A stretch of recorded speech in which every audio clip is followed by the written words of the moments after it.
بسم اللہ الرحمن الرحیم۔ گھروں کی تعلیم جہاں اہتمام ہے۔ ابھی انگلینڈ میں ایک لڑکی ایک فیکٹری میں کام کر رہی، شام کو 5 بجے چھٹی ہوتے وقت اسے اس کے باس نے کہا کہ کل سے یہ کمپلسری یعنی فرضیات تجھے کرنا ہے۔ اس لڑکے نے کہا کہ باس آپ مجھے 24 گھنٹے کا ٹائم دیں، میں کر سکوں گی یا نہیں اس کا جواب کل دوں گی۔ اس کے دل میں یہ تھا کہ اگر یہ جو کہہ رہے ہیں کرنے کو شریعت سنت کے خلاف ہے تو نوکری رہ جائے، یہ نوکری میری خدا نہیں ہے، اور اگر شریعت میں اجازت ہے تو پھر آ کے کہوں گی کسی۔ بچی کو مسئلہ معلوم نہیں تھا، آئی گھر اپنے ابا سے کہا ابا آج باس نے یوں کہا ہے، مسئلہ مجھے معلوم نہیں، آپ کو معلوم؟ کہ نہ بیٹا مجھے بھی نہیں معلوم۔ کہ آپ مسجد میں جائیے مولانا سے پوچھیے، اتنی بات طے ہے کہ اگر شریعت اس کی اجازت دیتی ہے تو کروں گی، ورنہ ایک دفعہ نہیں 10 دفعے چھوٹے انگلینڈ کی سرزمین پر 18 سال کی کنواری بچی، یہ نتیجہ ہے گھروں کی تعلیم کا۔ ابھی ہمارے یہاں ایک شادی ہو رہی تھی، ان کے گھر کی تعلیم کا وقت، اور وہ ایسی قریبی رشتہ داری کہ اگر وہاں نہ جائیں تو ساری عمر قطع رحمی کا قصہ۔ اب سارا گھر پریشان کہ تعلیم کرے یا وہاں شرکت۔ وہی بات جس کے اندر سچی طلب ہوتی ہے خدا راہ دکھاتا ہے۔ اس لڑکی نے یوں کہا ابا اگر ایسا کریں، کتاب ساتھ لے لیتے ہیں، عورتیں تو بیٹھتی ہیں باتیں کرتی ہیں، میں کتاب پڑھنی شروع کر دوں گی تو وہی سب آ جائیں گی، بھائی کیا ہو رہا، اور امید ہے کہ اگر وہ دیکھ لیں گی تو یہ کتابیں گھر گھر پہنچ جائیں گی اور اس سے تعلیم شروع ہو جائے گی بچی کے ذریعے۔ میں نے کہا نا کہ جس میں سچی طلب ہوتی ہے، کہ سلمان میں سچی طلب تھی، کہاں پہنچایا؟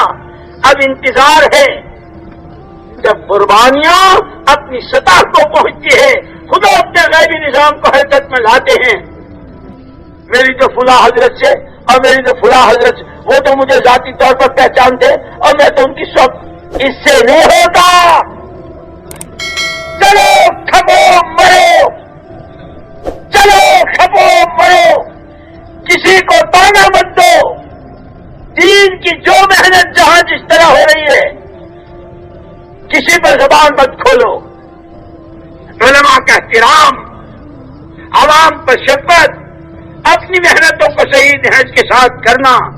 ابو ایوب انصاری رضی اللہ تعالی عنہ کی تشکیل ہو رہی ہے، لوگ کہہ رہے ہیں کہ آپ تو ایسے ہیں اور آپ کی یہ سعادت کہ یہ تو کسی کو مل ہی نہیں سکتی، لیکن آپ اس وقت میں بیمار ہیں۔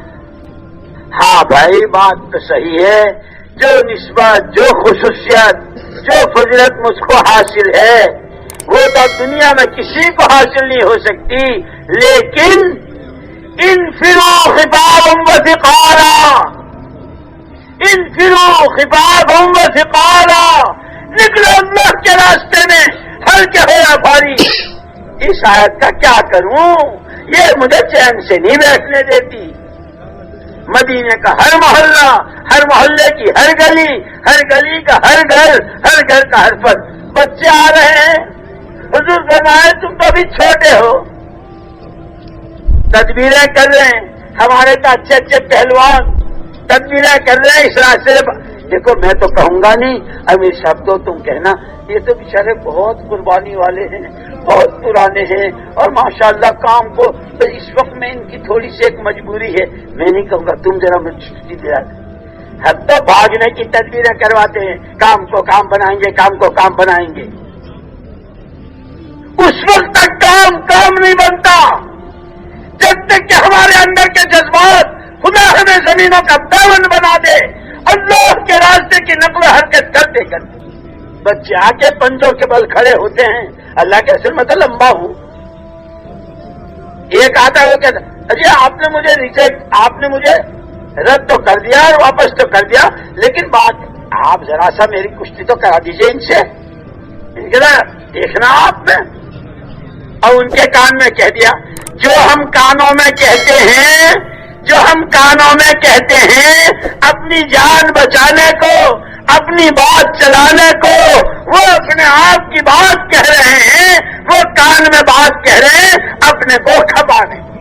ہم اپنی کانا پھوسیوں کو سوچیں، ہم اپنی کانا پھوسیوں کو سوچیں، ہم صحابہ کی تنہائی کی باتوں کو سوچیں جن کے ہاتھوں خدا کام لیتا ہے۔ عورتیں مستورات، میں نے عرض کیا کہ علماء نے لکھا ہے کہ اللہ نے مدینے سے جو دین دنیا میں پھیلایا اس لیے کہ ہر محلہ، ہر محلے کی ہر گلی، ہر گلی کا ہر گھر، ہر گھر کا ہر فرد ایک ہی فکر کے ساتھ، مولانا الیاس صاحب رحمۃ اللہ علیہ فرمایا کرتے تھے ہماری اس محنت کے بنیادی اصول اتحاد فکر اور اجتماعیت قلوب، دل آپس میں ملے ہوئے ہوں، دلوں میں جوڑ ہو اور فکر سب کا ایک ہو۔ کہ ایک فکر کیا ہے؟ ایک فکر کیا ہے؟ ایک فکر اللہ کا ہر حکم زندہ ہو جائے، محمد صلی اللہ علیہ وسلم کی ہر سنت زندہ ہو جائے۔ بڑے حضرت فرماتے تھے ہماری اس محنت سے مقصود احیاء جمیع ما جاء به، محمد رسول اللہ صلی اللہ علیہ وسلم جو کچھ لے کر آئے وہ سارے کا سارا، ساری کی ساری امت میں اپنی حقیقت کے ساتھ زندہ ہو جائے۔ اس کے لیے ایک مرتبہ مولانا یوسف صاحب رحمۃ اللہ علیہ نے مدینہ منورہ میں مسجد نبی میں بیان فرمایا، اس وقت جتنے مدینے میں رہنے والے بہت سارے پرانے اللہ کے پیارے ہو گئے، فرمایا اس مدینے سے اللہ نے دین چلایا، تم اس مدینے میں ہو، لیکن سنو اس مدینے کی تاریخ پڑھو، اس مدینے کی سیرت پڑھو، اس مدینے میں رہنے والے 3 سے چوتھی قسم نہیں تھی، ایک قسم وہ تھی جو پوری جان پورا مال، پوری جان پورا مال، ایک قسم تھی آدھی جان آدھا مال۔ کے بعض صحابہ نے تو اپنے شریک کاروبار بنا لیے مسجد کے تقاضوں کی وجہ سے، کمائی آدھی رہ جائے گی کوئی فرق نہیں پڑتا، اللہ کا دین دنیا میں زندہ ہو جائے، آدھی جان آدھا مال۔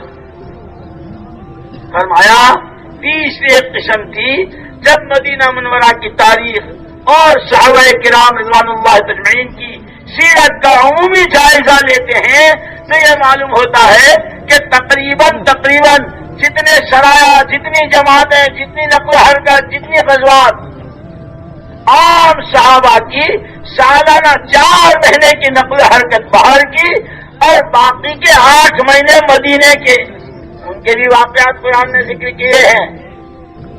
اگر مسجد کے تقاضوں کو چھوڑ کر مہمان آ رہے ہیں، قافلے آ رہے ہیں، جماعتیں آ رہی ہیں، ہم اپنے رنگریلیوں میں پڑے ہوئے ہیں، وہ تو شیطان تو بہت گھاگ ہے، کس کو کس راستے سے مارنا۔